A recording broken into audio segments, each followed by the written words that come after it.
Swervedriver is, in my opinion, the best band to come out of the shoegaze subgenre of the late 80s and early 90s. My opinion is most likely influenced by my love of road trips through America's desert southwest, which Swervedriver's music is perfect for. It's strange how a band from Oxford, England can radiate through the canyons and plateaus of the desert southwest just as well as bands that are actually from the desert, such as Caius, Queens of the Stone Age, Yawning Man, or Fatso Jetson. Swervedriver's driving riffs and lyrics about escapism via classic American muscle cars fit the mold of desert rock perfectly. They were initially influenced by heavy American 80s alternative rock acts such as Husker Du, The Replacements, Sonic Youth, and Dinosaur Jr., which added the heaviness to their sound early on while they still maintained the shoegaze edge that is more reminiscent of their European contemporaries, bands like My Bloody Valentine, Ride, Slow Dive, Chapter House, and Lush. If they were from America, they would have probably been shoehorned into being called grunge, whether or not they would have been from Seattle. See Stone Temple Pilots for such a comparison. But since Swervedriver are from Europe, use a vast swath of guitar pedals, and were signed to Creation Records, the flagship European shoegaze label that included bands like a Jesus and Mary chain, they were put into the shoegaze subgenre instead. They are essentially a band in their own little world, and certainly a band who knows how to write a good goddamn song.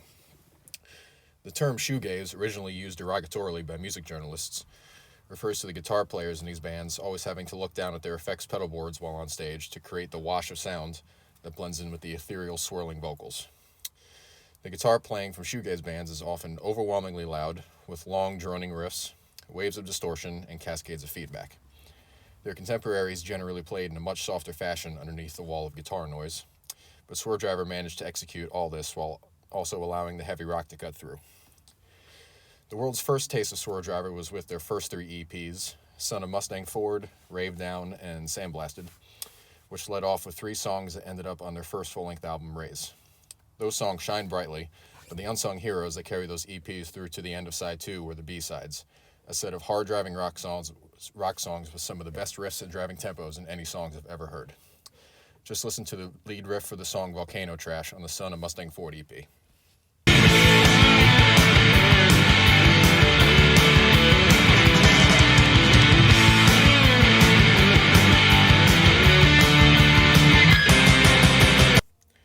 And here's the verse from the last song on the Rave Down EP, Zedhead.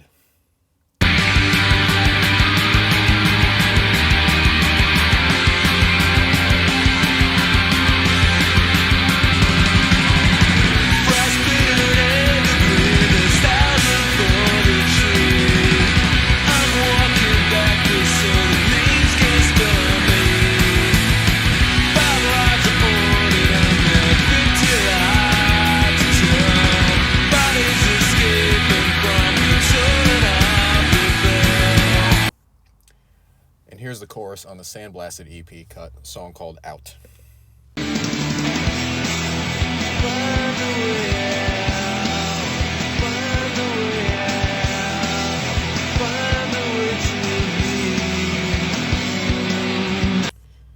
Their reign of incredible 4-song EPs was not done, however. They released 3 more EPs around their second album, Mezcal Head. Once again, the lead songs were all included on that album. Here are my favorite moments from those EPs. This is the opening riff from the lead single Duel on the Duel EP, which is also Swervedriver's most popular song.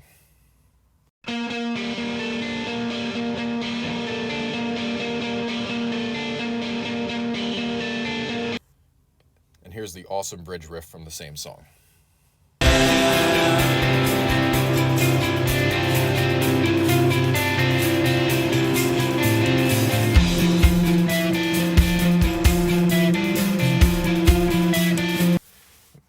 Here's a snippet from the Last Train to Satansville cut, The Hitcher.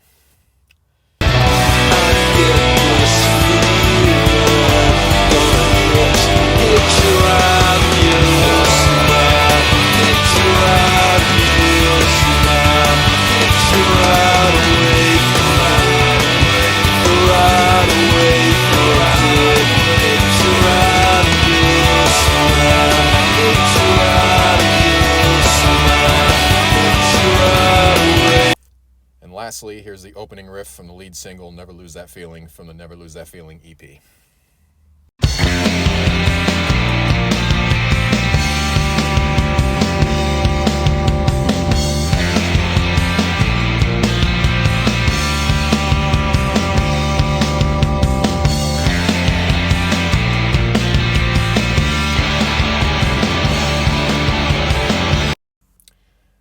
that's only scratching the surface of all the songs that are on these EPs, and that's also not including Swervedriver's later material, including their post-reunion glory, but we'll save all that for another video where I'll cover Swervedriver's entire history, including lead singer Adam Franklin's awesome solo career. Until then, take care and rave down.